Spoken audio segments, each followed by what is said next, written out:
Hello. Hi Rachel, how are you? Not too bad, thank you. How are things? Yes, yes, not bad.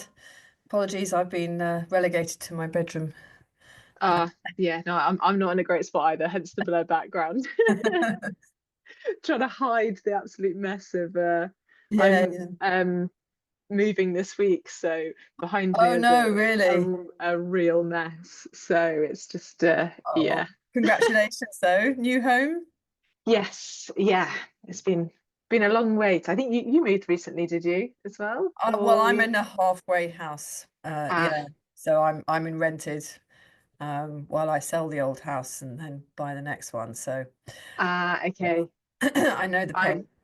Yeah, I've been in a halfway house for the last few months. And then, yeah, finally, Yes. hopefully moving on Thursday. Fingers Oh, crossed. exciting. Whereabouts are you based now? So I'm in Bristol. So I was in like about 20 minutes outside of Bristol, and now I'm central. So yeah, it's a bit different, but Yeah. Central as exciting. in, are you near the Peak District? No, Bristol, sorry. Oh, in town. Oh, central. Yes, Okay, yeah, yeah. sorry. Thought you meant central country. Sorry, yes, sorry, Central Bristol. So yeah, kind of in the mixer. So it's Yeah, going to be a bit different that's for nice me. though, actually. Yeah, it's been Yeah, um, I used to live in a nice town, and yeah, I never utilized it as much as you think you're going yeah, to.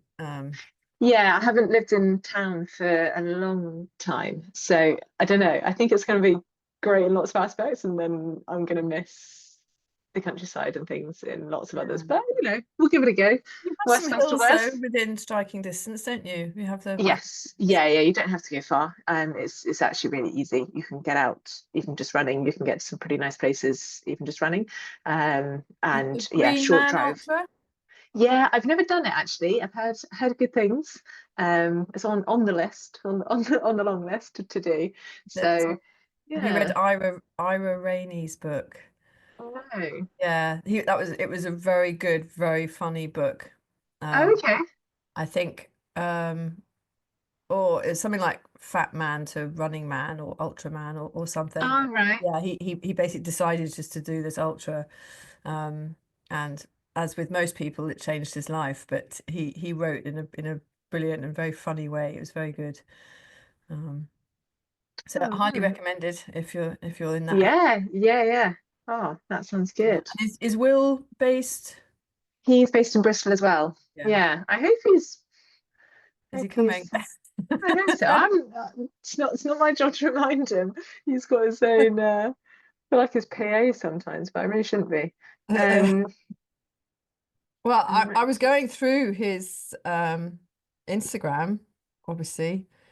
Um, he's definitely keen on running. yeah, he's done some pretty mad things. Yeah, Um yeah. yeah, no, an impressive resume. It's been a busy few months for him. So yeah, Well, he's this is it. And I think for me, the fascination, obviously, it was interesting to hear about his running across India.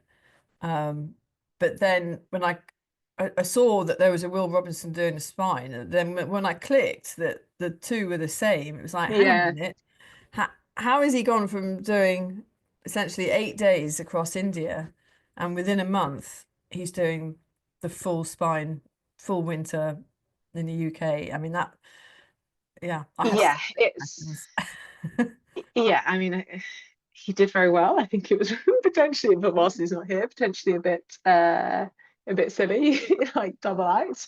Um, but yeah, such different conditions. Yeah, Quite hard to go from one to the other, just from like yeah. totally different things to think about and very different Mm, challenges, kind of full stop, really. That like continuous versus like day on day and unsupported with versus supported and yeah, yes.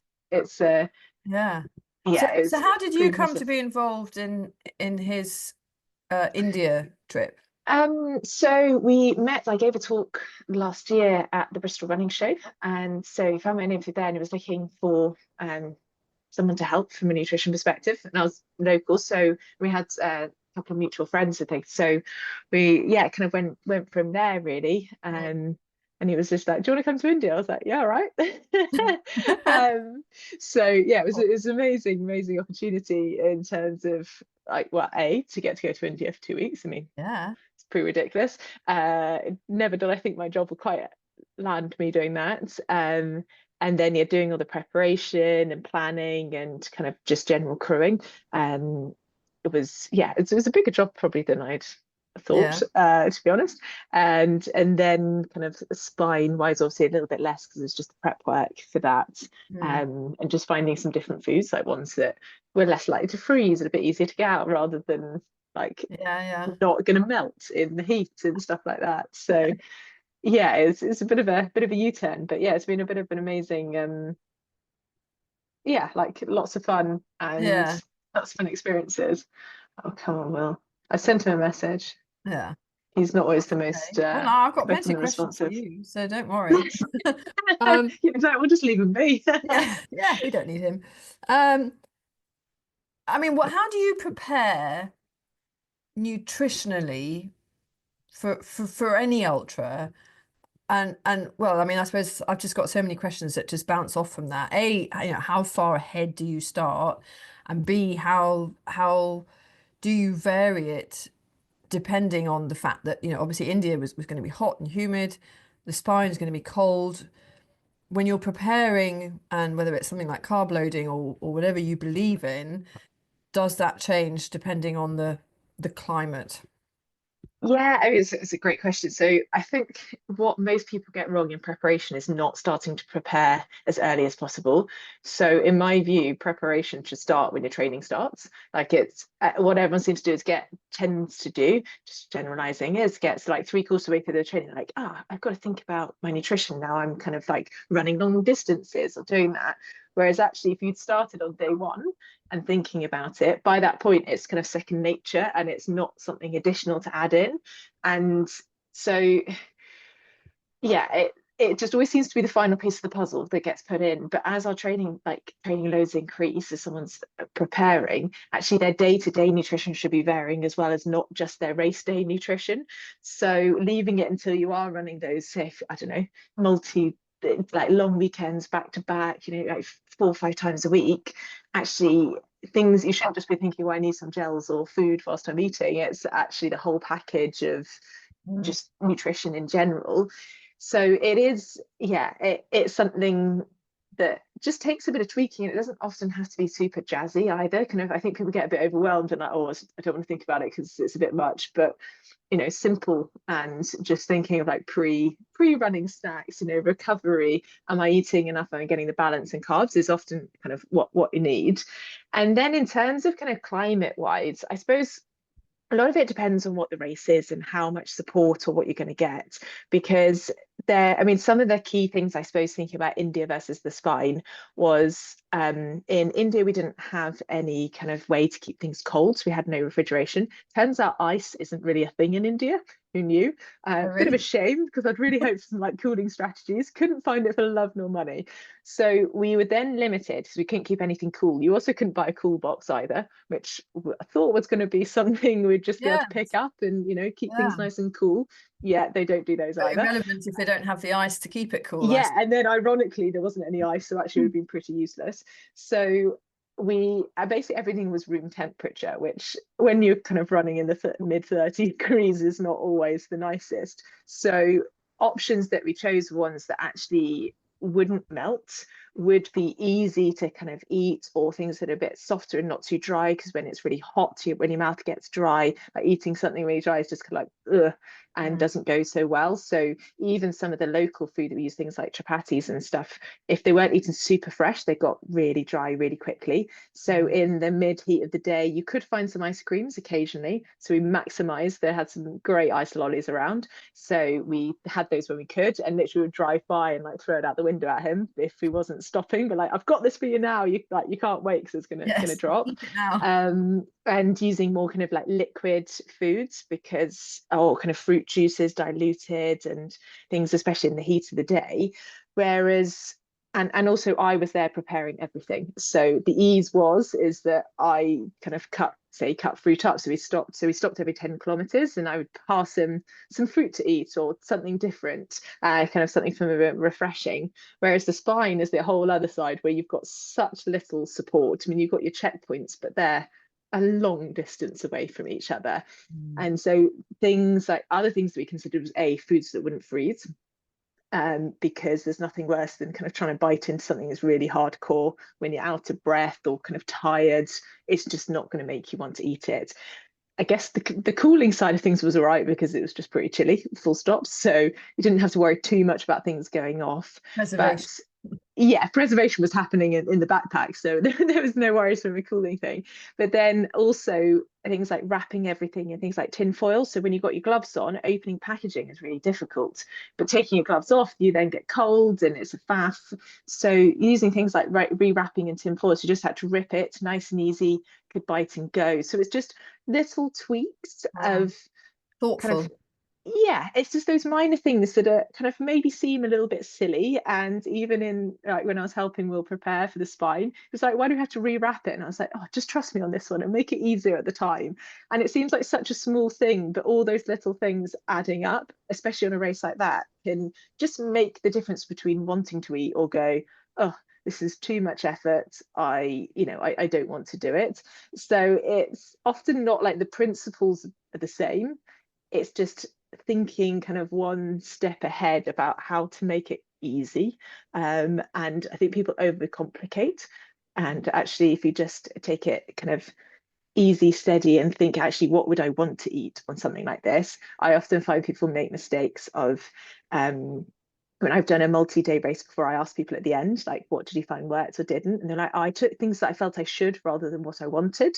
And I always think that's a really kind of important thing not to forget. So for Will, we put something in like alternate stops. I was like, right, what's a food that you'd really like or get excited about? And I can't remember, it was a chocolate bar of some sort. I'm like, right, we're going to put that in the midway one, because then when you get to midway, it's something, mildly exciting to look forward to. I mean, like a Mars bar's not that jazzy, but it's something a bit, in those It is. situations, it's That enough to put a is smile on your face for 10 yeah. seconds, and then Yeah. that's enough. It's something And to look then forward to as well, isn't it? yeah, exactly. And it's just to mix it up a little bit. And kind of, yeah, just look forward to something and not make it too boring. But then equally, it doesn't have to be a full picnic if you don't want it to be. No, no, I think, but yes, I mean, people kind of overthink it, don't they? Perhaps that comes with the under preparation from the beginning. When they start thinking about it just a few weeks out from the race, then it becomes this sort of, oh, well, I should have this and I should have that and I ought to pack that and I ought to pack that, and then yeah, and then you probably end up. I'm certainly can be accused of this of carrying tons of food, um, mainly because it's so difficult. The palate changes, I think, during our Mm. you're not sure. One minute all I want is a jelly baby, and the next minute I just really fancy a cheese and pickle sarnie. It's very difficult to predict what you're sort of able to stomach at any given time. Yeah, absolutely. And that's what makes it super difficult, is that one day, so let's take Will in India, for example. So over the 7, 8 days he was running, like day one was a bit of everything and it was all fine. Day two, he wouldn't touch anything sweet. It was all about savory. And I was like, oh gosh, I'm really struggling to find you enough food here. Like we can't keep this up. Plus we've got loads of gels and bars, and this is not ideal. We brought this all out to India and you're just gonna not want to eat it. Day Mm. three, wouldn't touch anything savory. It was a sweet day through and through. And so every day was slightly different. And now that's obviously a bit of like a long, pretty, ridiculous challenge. But it just highlighted that, one thing's like we had these chocolate filled crepes, and which he's really liked before, and that was all great. I couldn't sell them to him for love nor money for 4 days. Like, I was always trying to like palm them off and give them to him. And then on day five, he came in and one of the stops, it was like, oh, I want one of those chocolate crepes. And he had one, and then he had five in a go because they were suddenly just hit that spot. And then he was like, "Do you have any more?" And I'm like, "You've eaten the entire packet. I, I can't manage these out of Yes. nowhere." So it's And I think during the course of races, it's identifying that you know there's going to be a change. So having a few options, but it is a fine balance. And I'm definitely guilty. I'm always 90% food in all my bags because Mm, I mm, have this like fear of running out of food options. Is thinking, right, have I got a plan? And I think making a plan, and that's where being prepared is giving it a try, because otherwise you don't want that plan to be yeah. first time running on race day. Because actually, what if it turns out that those jelly babies are a nightmare, or you squish them and they were like, oh no, they've gone everywhere, or it doesn't work out. So that's where you try a few options, but then having that variety. So knowing, for example, if there's aid stations, is there options there? Can you utilize that? Is it something you're not going to want to have? Right, okay. I don't like that, therefore I know I need to provide enough without it. Actually, oh, they provide pasta halfway. I quite fancy pasta when I run, so I know I've got that as a savory option. And it's always having a bit of a plan B, because plan A is never going to go 100% plan. Like, No. with the best will in the world, and I would say, I may not be the best runner, but one thing I am quite good at is my nutrition on running, because I that's probably what I spend more time planning than actually training, which, yeah, probably at the detriment to my running, but at least I know I've got something there. And there's nothing kind of worse than when you're running, people get part of the way through and they think, oh no, all I've got is jelly babies to eat. And I just, as you say, I just don't want it. And then they've got nothing else to fall back on. Whereas I've always got, and I always encourage all my clients to have just one backup, or pop it in your drop bag, prop something totally different in that you may or may not want to touch, but at least you have that one option if there's nothing else. And savory is always a difficult one, and sweet foods tend to be quite easy to get a variety of, and the savory is a bit tricky. But there's always going to be one thing that you can pack in your bag as an option. I'm a big cheese sandwich fan through and through. I rarely go anywhere without a cheese sandwich, to be honest. Yeah, it's Because I think it just hits the spot. It's nice, it's different, it's easy, and it's finding those few trusted options. And sometimes it is, right, I've got a plan, I've got to stick with it. It's not what I like, but I'm going to need it. Or that's where sometimes things like gels can come in handy. They're not really what you want to eat, but you can bash them down, get it done and dusted, and move on. yourself up. How important do you think the sort of calculating the 60 grams per hour, the 90 grams per hour, now it's getting trendy to go up to 100, 120. I mean, for I'm sure for elite runners, everything is measured microscopically, but for us sort of mid backpack runners, does it really matter? Should we focus more on just what we fancy and just try and keep it regular? Yeah, I think there's a balance. So absolutely, you'll see that trend for kind of more and more carbs is getting bigger, and absolutely the front runners, it is really important. But if most people have tried to have 120 grams of carbohydrate an hour for a sustained amount of times, it's hard work. Like, you have to really quite push it to do that consistently. And a lot of it depends on how much you're pushing yourself and your output. For a lot of people, when you get into the ultra distances, you're not, going all out max effort continuously. So the thought is you probably don't need as much as that. What we want to make sure is that you probably don't need to hit the 120, but we don't want it to be too low either, because that we know is going to be detrimental. It's where in the middle you can sit, and part of that will be, you know, how does your gut respond to having consistent food?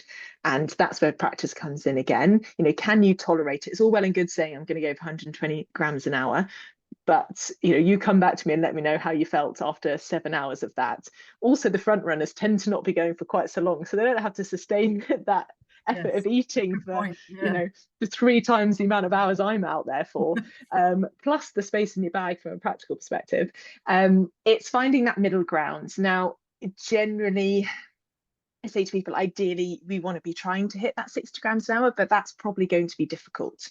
So it's aiming for that. And then actually, if you fall short, you're probably more hitting around the 40 grams rather than aiming lower and then not eating everything. And then you actually end up less. So sometimes it's having that slight overestimation to Mm. then give you that bit of leeway underneath, to find that halfway house. yeah, probably the number one key thing with this all is that consistency of eating across the race.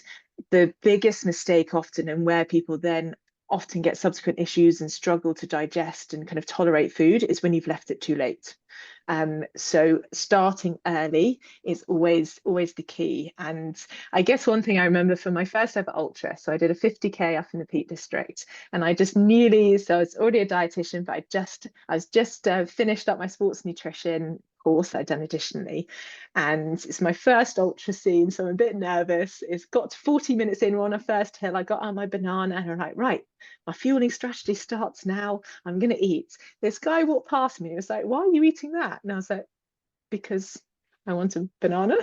And it's like, "Oh, you don't need to eat that yet." And I was like, "Oh, yeah, no, I think I've got to, I've got to start fueling early." The self-doubt starts creeping in, thinking, "Oh Oh gosh, like no. I know the science here, but have I got this totally wrong for the ultra scene? Am I, am I an idiot? Oh no, this is embarrassing. This is my job, supposedly."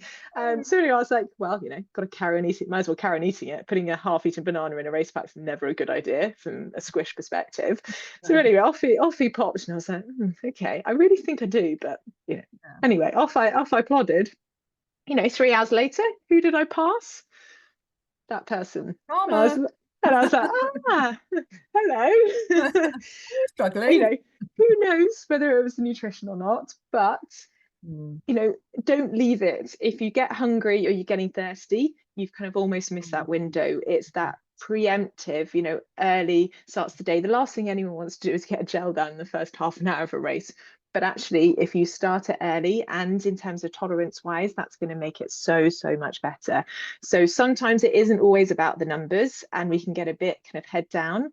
But if you've got a plan and you know what you need to eat, so sometimes, I use with people, if there's aid stations, right, you need to eat this amount. You've got the rough amount, you can eat it whatever time you want, but I want you to get to this aid station having finished that. And then you've got pack number 2 to eat between aid station 1 and 2. And so you don't necessarily thinking about the numbers so much as just, right, this is what I need to do as a bit of a strategy and kind of a bit of flex, but it does take practice to get to that point as well. Yeah. I mean, it's one of the things I see people complain about the most is I can't eat during while I'm running. And someone put that question in one of the groups and somebody answered, and I thought this was really interesting. She said, if you start, even if you're just doing a 5K run, take something and eat it. The tiniest mouthful, take it and eat it. Don't try and train yourself to eat after an hour.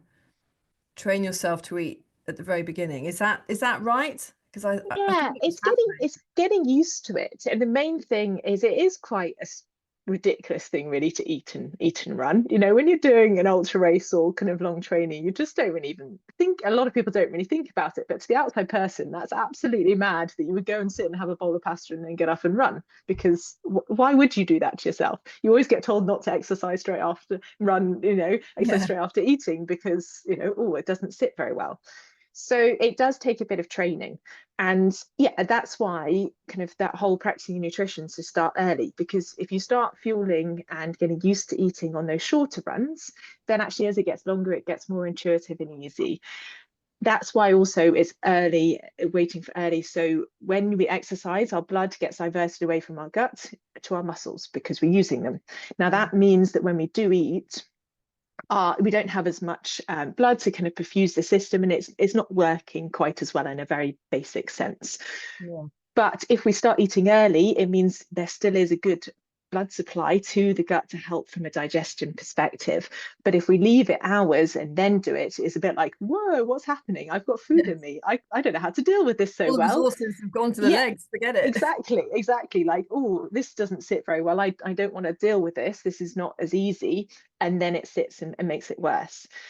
Now, Right. with training the gut, I like to compare it to like doing, say, like hill sprint sessions or something. You do them because you feel like you should. It hurts when you do it, but oh, okay, this is going to be really good for my training down the line. I don't like it. It's not enjoyable. It probably will be a bit painful, but I know it's beneficial. And that's almost kind of a similar thing of take it as something that's not going to be easy first time. You know, the first time you eat something and go running or eat on the run, it's not necessarily going to sit well. But with practice and continued, you'll see the benefits. And it's, yeah, it doesn't have to be big. Often I say start with, can you manage something like a mouthful of juice? Could you manage that, or drink some juice? People say, I can't eat before I go running in the morning. I don't, it just doesn't work. Take a couple of mouthfuls of juice and then go for a short run. Is that okay? Have a couple more. Then go for one biscuit, small biscuit, just kind of get yourself used to it. And sometimes it is a bit psychological as well. If someone's had a bad experience, or it's need them like dashing off to the bushes to go and do their business, you kind of think, oh no, this is going to happen again. And it won't if you just build it up.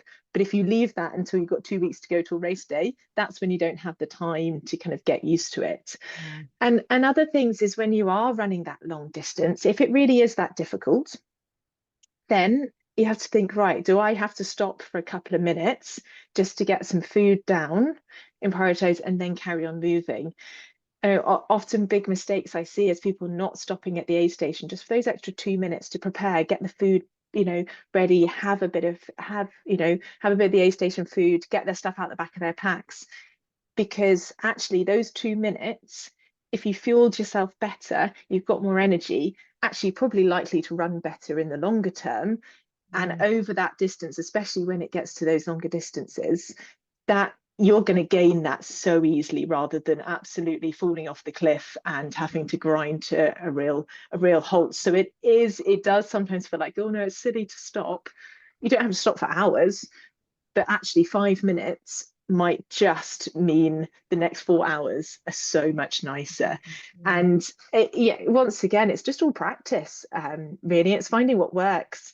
Some people say they can manage some things and not others, and that's fine. If that's what works for you and that's what you feel confident with, stick with it. I get a lot of bad rep for my cheese sandwiches sometimes, but they work for me and I like them. Absolutely. So I eat them. I mean, it's, endurance running is still, I should not say a new sport, but we're still learning so much. And I think I read an article last year. Someone was at the Tour de Géant, and the runners there, and I think Damien Hall was one of them, and Sabrina Verjee. I mean, it was the year before. It's very much more normal now that they stop properly in the checkpoints and they have a proper meal and they're sitting down and eating it. And of course, we've all been trained. You mustn't stop. Aid stations, in and out. Pick up something, out you go. You never stop. That's where you lose the most time. And we've could have had this sort of beaten into us. Absolutely can't stop at any. But actually now, and the same with the sleeping on the spine and those other long races. Actually now, it's starting to show that if you do stop properly and have a sleep, even at the front, Kim Collison was talking about this. So it's all it's still evolving, isn't it? Yeah, and I think it's funny what works for you. And you watch them in their aid stations. It's quite amazing, isn't it? They have like a proper, it is a bit like a pit stop, but they've got things organized and they have their plan. You can tell that they've organized that they're going to eat this bowl of noodles. They've got their water. Okay, they've generally got people to help them, which it's quite nice. But they've got those flasks to be refilled with a specific. They've got that drink they need to drink at that moment. And yeah, it's not always a pretty experience watching people absolutely smash, bowls of food. But what it shows is that if they're racing for that front time, but they still feel it's worth those 3 minutes or 5 minutes, actually, for the rest of us a lot further back, is this, I'm not saying the pros always get it right and do things, but it shows that if they value the importance of doing that, that really is something that the rest of us probably can't do without. And they're going often for less, yes, at higher intensity, but less time. You watch the UTMB lot, they're sat there, chowing down that food. They've done it in half the time that most of the people and most other people will do. Actually, those 4 minutes, 5 minutes just to regroup and set that strategy is not going to make the be all end all. And it's being organized. If you know what you're going in to have, So I did the Lakeland 50 this year, and I tested my new strategy out of, I don't always practice what I preach, but I wrote a strategy exactly what I was going to eat, what I was going to get at each checkpoint, because as a dietitian, I love food and I get quite overwhelmed when there's these checkpoints because I'm like, oh, yes, I do like that. Oh, nice. Yeah. And so I'll, the next thing I know, I've made my way through the full buffet and, then I have wasted a bit of time. Yeah. So I had a plan of what I knew I was going to go in, pick up, eat and leave, fill my bottles up. And they're very And good at listing what's going to be at each yes, point, so aren't that luckily that race is amazing at listing. So I knew exactly what was going to be there, and it was fantastically provisioned. I appreciate not all races are like this, but I had it on the background of my phone what each stop I had to have. So what I did is, as I was coming in, I got my phone out, had a look, right, it's checkpoint one. There's going to be flapjacks and something here. So I walked in, picked up my flapjacks, picked up the next one. It was like, don't get distracted, don't get lured in, they? filled my water up, and I left. And Yeah. actually, I was so much more efficient than I've ever been, yet it wasn't a huge hurry, it wasn't a rush, it was planned. Mm. And that's just one way of doing it. And I'm not saying, my way is necessarily right, but it just showed that, that half an hour planning, or that's the kind of thing I do for my clients, is take that one decision away, because when you're tired you don't make the great decisions. Will sent me a message on the spine. He'd gone into a shop and he was like, now I've just come out with 7 croissants, I'm not sure that was a really good idea. And I'm like, oh no. I'm like, come on, you could have made Start a better handing them out to decision. the runners around you. Yeah, I was like, come on, surely there was better things in that co-op than the 7 croissants. He was like, yeah, I panicked and I just Um, I just panicked. And I was yeah. like, but that shows, when you're sleep deprived, you turn up somewhere, you see something, you're like, yes, amazing. But actually there was many better things he could have had. It wasn't the worst option by any means, but it just shows without that bit of thinking, or perhaps those kind of rules to go by, you can make some pretty rogue decisions and then go, oh, yeah, I could have made something better of that. I'm sure I read somewhere years ago that ultra running actually kills off a heck of a lot of brain cells, and it takes several weeks to grow them back. But I'm that's not surprised. yeah, that's got to be true. Yeah, I don't think it's great for us really as well. It's great in a lot of ways, and yeah, probably not in lots of other ways too. Okay, so we've done pre preparing pre race nutrition. We're doing our during the race nutrition. Post race, again, we tend to sort of chuck a chocolate milkshake down us, and then just eat everything.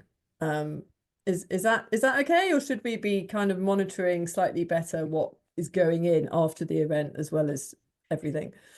I mean, ideally, I'd say for your training, yes. For event day, I always find this a tough sell, because do you know what? And I'm as guilty as any. You finish and you're just like, oh, done. I'm not worried about this. I'm not thinking. It's, your chocolate milk is perfect. So when we talk about recovery, we're talking about the 4 R's. So you've got, oh gosh, I'm going to get this wrong now: repair, replenish, rest, and rehydrate. So your repair is your protein, so that's building your muscles back up. So you obviously kind of tear them and kind of upset your muscles when you do such long exercise. Replenish is about your glycogen, so that's your energy stores, how we store energy in our muscles, and that's through carbohydrate kind of replenishment. Resting, I probably don't need to tell everyone what you need to do. You should obviously rest and sleep and, give yourself a bit of a break. And then rehydration, replace what fluids you've lost to kind of, help get yourself back on track. Mm. Now, those principles should be applied post race. And chocolate milk is great because it's got good carbs, it's got good protein, and it hydrates us as well. So it does tick 3 out of the 4 boxes. Ideally, you want to get a nice balance of food and then be getting, some more protein, a good bit of carbohydrate, really focusing on the drinks. But in reality, what I find is that goes out the window kind of after the Pizza. race, because do you know what? You've really pushed yourself and you're often really tired. And if there's a pizza van there, or if there's a bar there, you're like, well, it's here. That's the easiest. I just want to have anything that's going to save me having to faff and think about things. Mm. And so, yes, you should think. And probably the one thing that's going to help, and I think the food is a hard sell, and to say just make sure, do have some food is probably number one. Yeah. Um, if you can make nice balanced choices, fantastic, but just make sure you rehydrate, especially after a longer race. we often tend to then, can go and have a bit of alcohol. Someone hands you a beer and now, oh, this is nice and refreshing. Mm. But actually, think about your rehydration, get some fluid on board. It may be a time for electrolytes. Electrolytes aren't everything, but it may be a time to really focus, because if there's anything like waking up the next day as dehydrated as anything and you're stiff, and you feel terrible, dehydration is going to make that feel so much worse. Yeah, So even if you can tick off your hydration factor just to kind of keep that topped up, you're that probably at would least help going to them. feel a little bit better the next day. I mean, it's not going to help the legs, but it's a good Mm. start. But in your training, you really need to think about the recovery, because otherwise you just find you'll get really tired and struggle with your training load, and it's just going to get more difficult. And if you want to keep that up and keep the consistency, don't forget, to top up your body and replace, what you've used. Mm. As a menopausal woman, it's a very hard balance when we're told how important it is actually that the what we have to eat and we need to eat. Um, is it Dr. Or Stacey Sims. Stacey Stims? She's always absolutely on, you've got to eat and eat well. But of course, we're kind of also having to balance that with the old middle tire growing, thanks to our lack of hormones.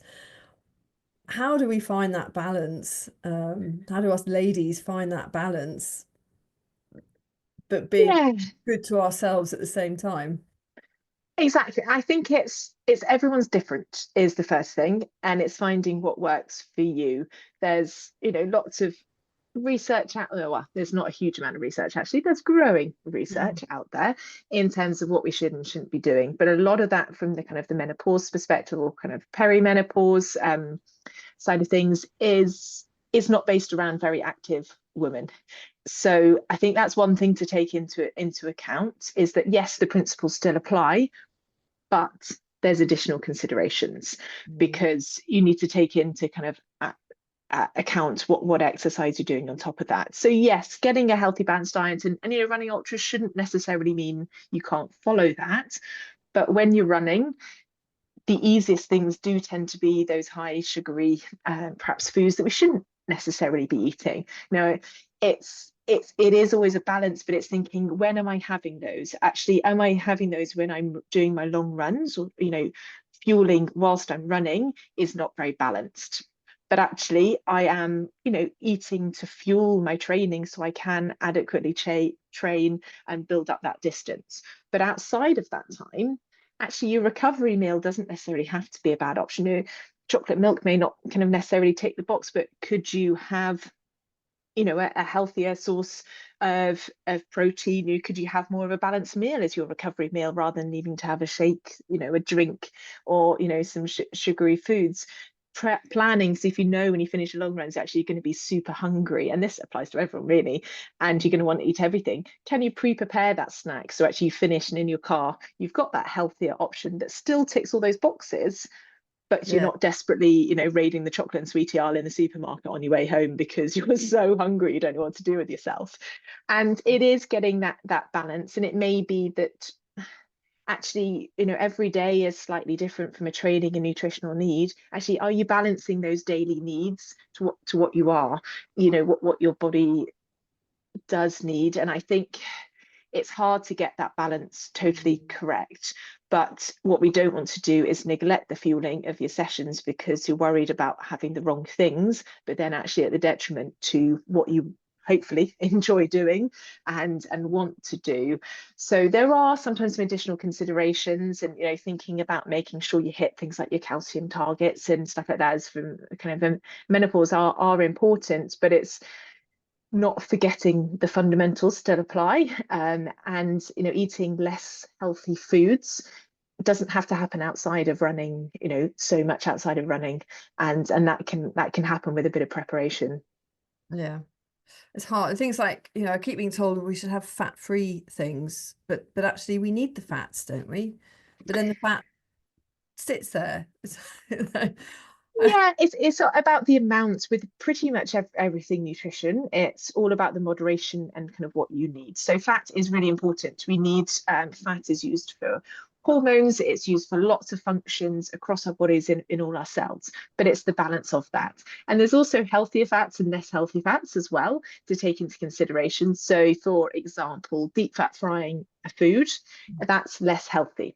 But eating some nuts or avocado or drizzling a bit of olive oil on your salad, you're using suddenly slightly healthier fats. And it's thinking of the balance. That doesn't mean you can buy, you should buy a family pack of cashews and eat the entire thing all at once, because that still is quite a high load. I mean, I did that. I did a recent cycling race and I ate an entire family pack in 5 minutes. I was They're so so good shocked at though. myself, but quite proud at the same time. I was like, I think I'm underfueled here. I'm really hungry. But That's with that was, respect. yeah, yeah. It was yeah, it was quite a moment. I was very pleased with myself. Um, and but it's that that still is quite a lot from a calorie perspective, but actually a Yes. handful is perfectly Mm, fine to mm, have. And we do need some in a diet, and we do, carbohydrates get a bad rep, but you do need some. Even if you're not exercising, if you're not doing ultras, you still need some carbohydrates in your diet. It's about the amount. And mm, even, if you are training different amounts across different days, depending on your training loads, everything is there and there for a reason. We all need some sweets and chocolate. Most people really enjoy it. And if you like it, that can be totally part of a healthy, balanced diet. It's mm. just not the center and the focus in an everyday, all day thing. And so it's getting that balancing, because actually if you end up cutting out food groups, you can put yourself at risk of not, not being actually as healthy and fit as you want.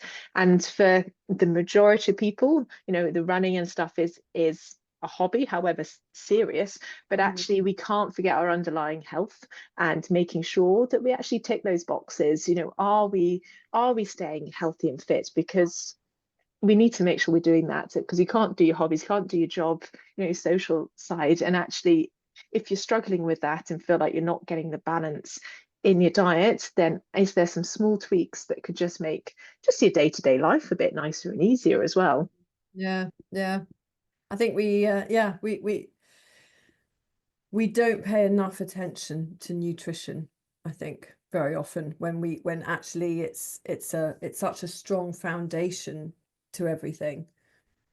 Yeah, it's something that, because we all eat, we all do it, we kind of almost have to think about it but not think about it in the same fashion. It's very easy just to get into a habit or not of just doing, whatever you might do.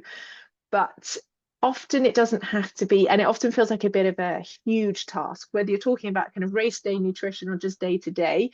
Think, oh my gosh, there's so much out there. Every day there is something new that's in the media and the post, some influencers telling you to take this, you shouldn't be having that, fat's bad for you, eggs are good, eggs are bad, sugar's going to give you everything or not. It's hard to know to balance. This is my job, and sometimes people come to me with things and I'm like, what is it? No, surely not. And then I'm like, well, maybe it is. And have I missed this groundbreaking new thing that's told me that I shouldn't be having X and Y for this reason? But actually, it doesn't have to be exciting, it doesn't have to be jazzy. The sad thing is, and this doesn't sell, is that balanced diet consisting of a good bit of fruit and vegetable, you've got some good protein in there, you've got a bit of carbohydrate, a bit of fats, have those snacks and things today. I bought a packet of biscuits for the office today. I probably ate more than my fair share of them because they're my favorite biscuits because I bought them. And yes, I shouldn't eat those every day, but actually I enjoyed them and I had them. And it's having that as part of a balance. You don't necessarily need to add in loads of exciting foods and it to be beautifully curated enough to share on Instagram. Actually, if it works, you're taking those food groups, then it is. And I think I would just always say be wary. If someone's trying to sell you something or say this is going to change your life, what have they got it in for them? Nutrition misinformation is a nightmare. And I Yeah. spend a lot of time trying to correct people's perhaps they've fallen into things of thinking I Yeah. should or shouldn't. Mm. And actually, what doesn't sell is me going, oh, you should have a nice healthy balanced diet, because that's boring. Everyone likes the quick fix, everyone likes the supplement that you can take to do this.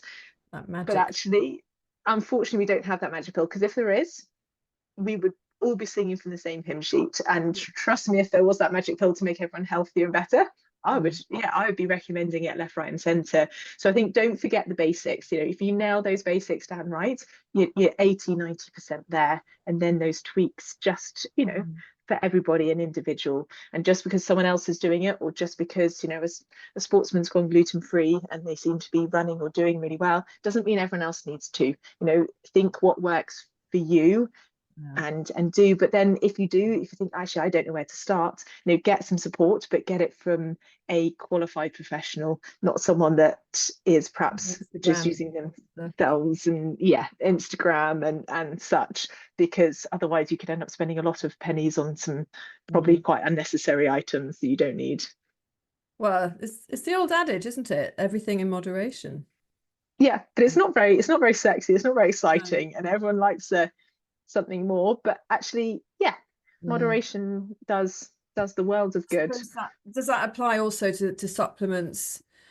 I mean, again, for us ladies, is constant collagen and magnesium and I mean, I lose track. I can't remember. Yeah, I've bought, I've fallen for the Instagram, or this will get you back to normal.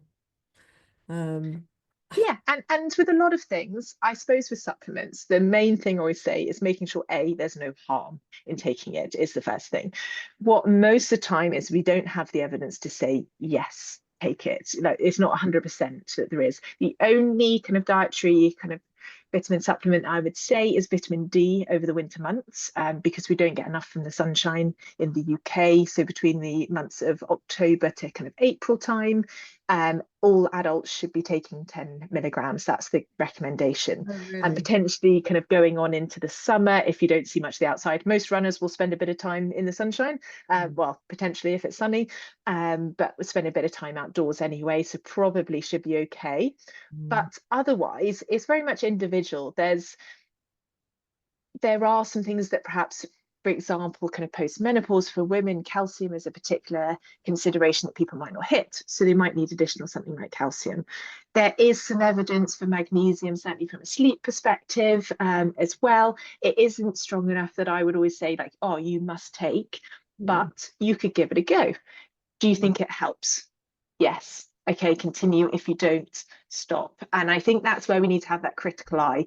We often can end up, building and building, because the more you look, and plus the algorithms are fantastic for this, the more it sells and tells you. And yes, some things work really well for some people, and you're like, okay, this is great. This, if you really feel it helps, and plus the placebo effect of if you feel you're doing something positive, Yeah, then absolutely. sometimes there's not to knock it. As long as it's not harmful, then that's good. It's just, actually, are you ending up taking a multitude of different things? I One is, there, are you doubling up on something? Actually, sometimes too much is not a good thing. Mm. Often people are like, I'm taking vitamin this, vitamin that, vitamin that, and that. What about an A to Z multivitamin? It would take all of those in one single pill, and actually, you could just take that and save yourself probably quite a lot of money. So there are things, and like the collagen is, there is a little bit of evidence, but Mm. it's not strong enough that I can stand here as a healthcare professional and say yes.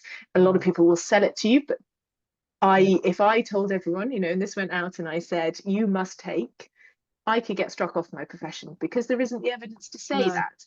But no. it's not harmful, and it's something, if someone really wants to take it, give it a try. Just don't feel like it's going to be the only thing, or you have to Mm. continue. And with supplements, one thing I'd say about vitamin D, just because this upsets me when people spend lots and lots of money, you can get just the supermarket own brands. Often with these supplements, you pay for the marketing. So you pay for a lovely packaging or bottle, which, maybe is important to you and it looks nice on this side. If that's what you want, go for it, but don't get lured into necessarily more expensive is better for some of these simple supplements. You're getting the same by getting the own brand version as you are for Vitamin paying, D, three vitamin D. times the branded one.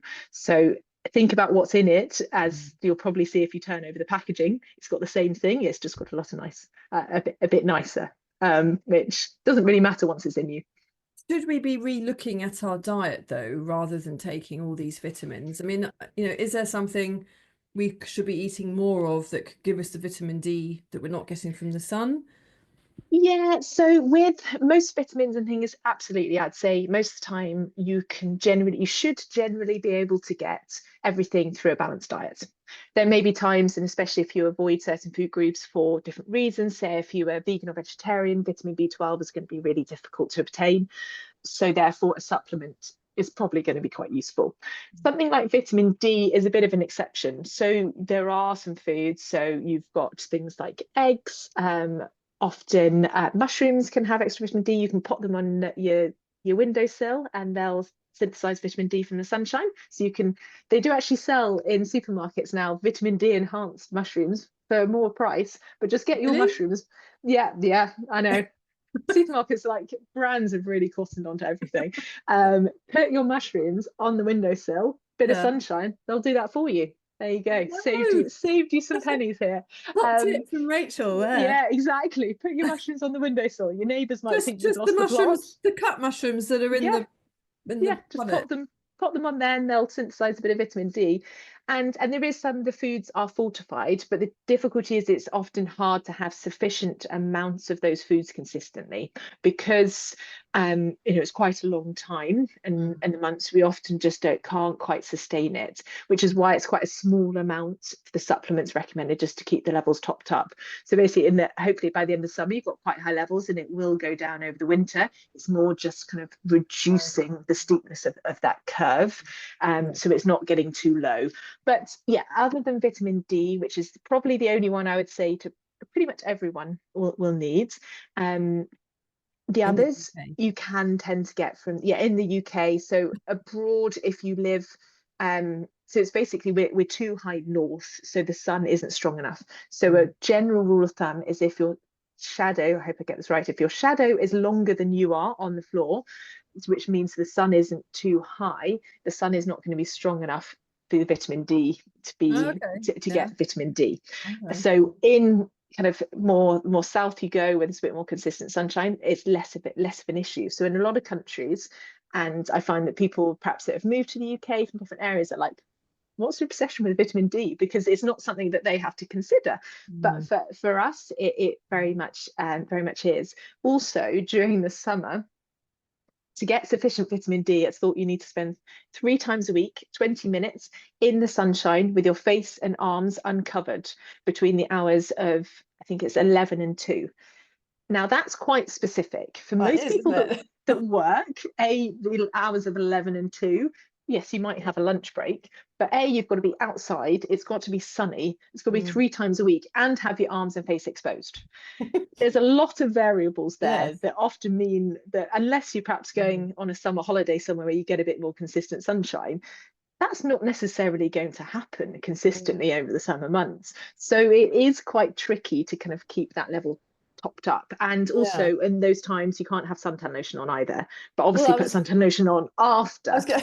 you've spent those 20 minutes. It's So a pitfall, isn't it? I was going to say because yeah, we're supposed to put sun cream on, but yeah, actually that just then blocks us getting the vitamin D, doesn't it? yeah. I So think it's yeah. yeah, it's quite impressive that people have quite good vitamin D levels, to be honest. Yes, in this Because day and age of there is yeah. so many barriers to Mm. having it, and actually it is thought, I mean, most people won't have had their vitamin D checked. GPs will do it sometimes if there's a kind of real thought, but it's often basically assumed that most adults, which is why we say blanket kind of supplementation, that most adults will be slightly low in the UK because it is tough. You can get it checked, and then if it is very low, they'll do a super dose and then kind of pare it down.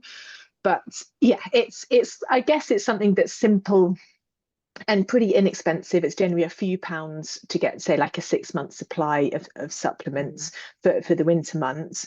But it's a funny one that is kind of one of those things. If a sign of vitamin D deficiency can be fatigue. I mean, you can get kind of bone pain and things if it is really low. But Mm.